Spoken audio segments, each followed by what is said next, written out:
Okay, we're going to start taking a look at capacitors in circuits, and we're going to use a little bit about what we know about series and parallel circuits from Physics 1. For example, in series, you remember that in series, because there are no junctions in between elements that are in series, you have only one path. You have only one path for charges to flow, and that means since the charges can't split up, it means that everything has the same current, right? In series, elements will have the same current, and that's because the charge has nowhere to split up. There's no junction in a series part element of a circuit. Okay, well, for capacitors and from a capacitor's perspective, if every capacitor in series is receiving the same amount of current, it also means that every capacitor, regardless of their capacitance, is going to receive the same amount of charge. Okay, so if we say one capacitor is better than another, then its ability to hold charge is better. It can hold charge more easily, but if we aren't supplying more charges to it, if the current is the same everywhere, then each of them is going to accumulate the same amount of charge, regardless of how good they are at accumulating charge. Okay? Another thing we remember from series circuits is that the voltage in series adds up. So it adds up to the total voltage of the series path. So voltage adds up. Okay? And then the last thing that's a little bit less obvious is that for the equivalent capacitor is also going to receive the same amount of charge as any of the individual capacitors. And that seems a little bit counterintuitive. If you have a bunch of capacitors in series, you would expect that their charge would add up to the equivalent charge, or the charge on the equivalent capacitor, but it doesn't. It's the same. And I think a really short visual can kind of show you why that is not the case, why the charge would be the same for the equivalent capacitor. Okay, so what I'm going to do real quick is I'm going to draw a simple series circuit just with two capacitors in series. There's our first capacitor and our second capacitor, and we have them in series with a battery. So simply here, what I want you to look at is the two capacitors. Remember that there is a physical gap in between the two plates, the positive and the negative plate. A physical gap, meaning charges cannot jump across that gap. So how is it then that we accumulate charges on both plates? Well, imagine here that the positive side of the battery will store positive charges on the first plate only. So these are new charges actually being supplied by the battery. Negative charges will spread out and they'll be stored on this plate. Right? So these are actual new charges that have been supplied to the system, positive and negative. The inner part of these capacitors, this plate and this plate connected by a wire, is just one large conductor with a neutral charge. This part of the system is not being supplied new charges. So how is it then that we accumulate charge on these plates? Well, if you've got a neutral conductor, the positive and negative charges can still separate themselves and move along the conductor for free. So what's going to happen is negative charges are going to accumulate on this plate because of the attraction to the positive, and positive charges are going to accumulate here on that plate because of the attraction to the negative. So the overall charge on this capacitor and this capacitor is equal, but it's also equal to the total amount of charge that came out of the battery.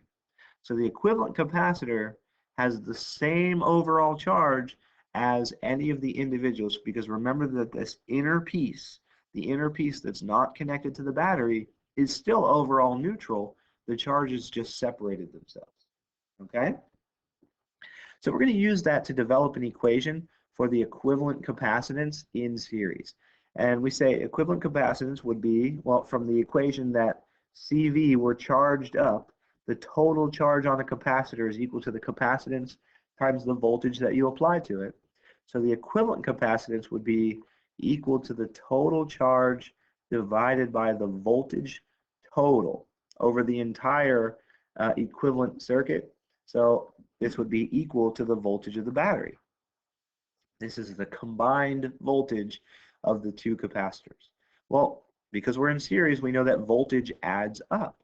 So that means if the total charge over V total, or V battery, would be the same thing as taking the total charge divided by the voltages added up, V1 plus V2.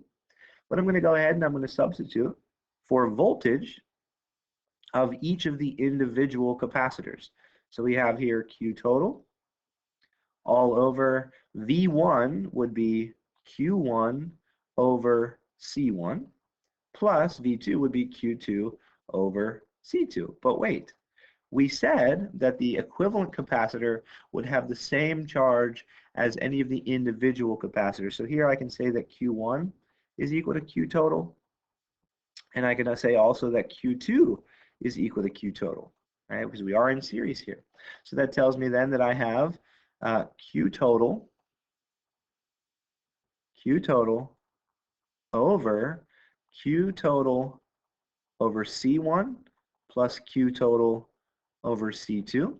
If I factor out a Q total on the bottom, you'll notice that it will cancel with the Q total on top, and I come up with an equation that looks like this. The equivalent capacitance for a series circuit is 1 over C1 plus 1 over C2. You might recognize this form. That is identical to the form of resistors in parallel.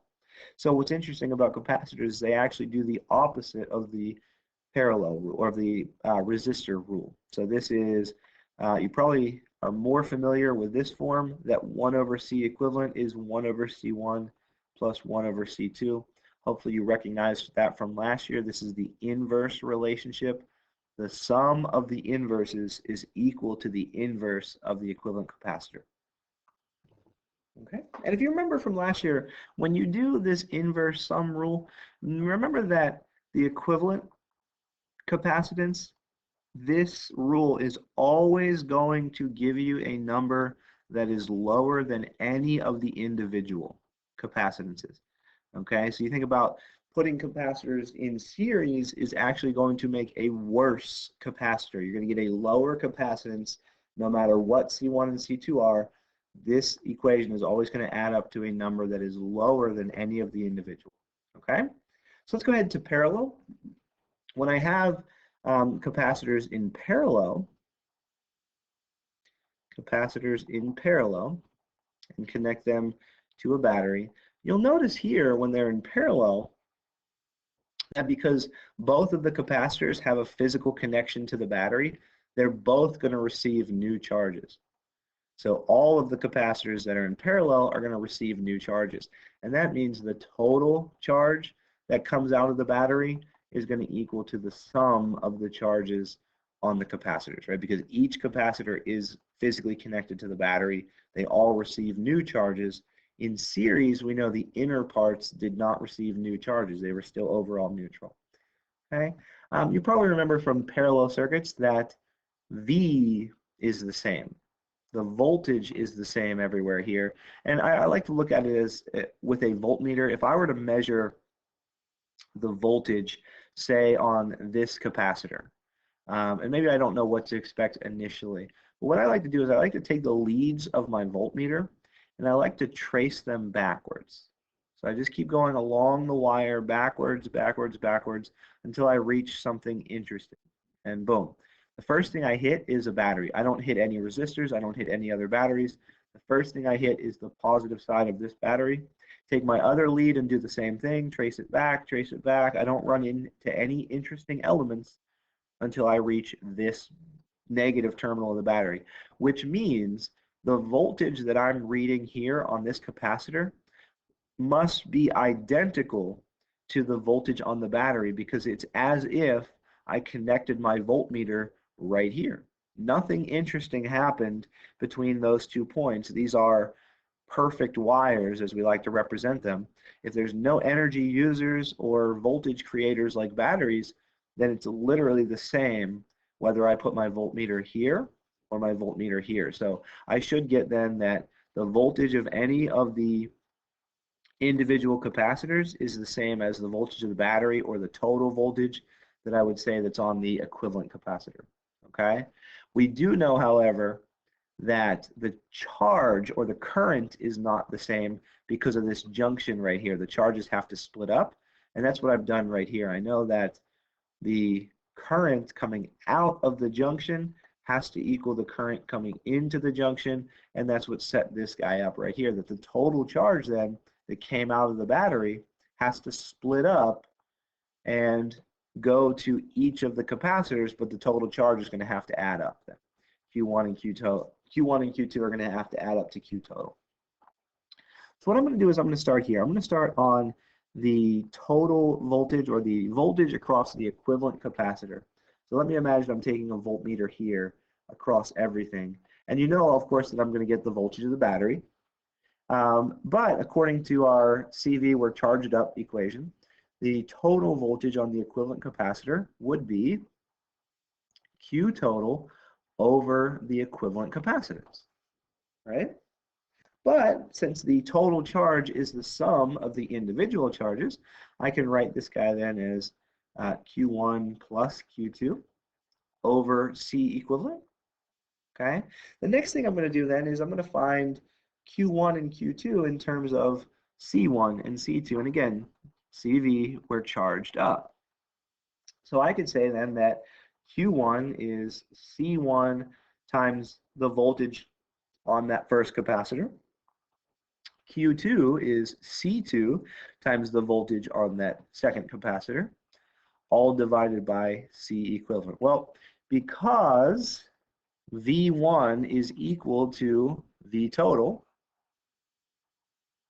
and V2 is equal to V total, then I can write this as C1 times V total plus C2 times V total all over C equivalent. Notice if I factor out a V total from the top, I can cancel it with the V total on the other side, and I get 1 is equal to C1 plus C2 over C equivalent. Go ahead and multiply both sides by C equivalent, and you will see that the equivalent capacitance is equal to the sum of the individual capacitors.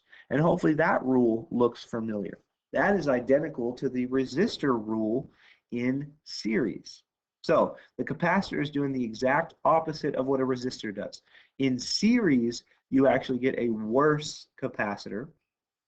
In parallel, you get a better capacitor. And I hope with one quick image I can show you exactly why that is the case. Really quickly, when I have capacitors in series, when I have a whole bunch of capacitors in series, let me draw them correctly. So here, let's say I have 3 capacitors in series. You know that the only new charges to the system are here and here at the end.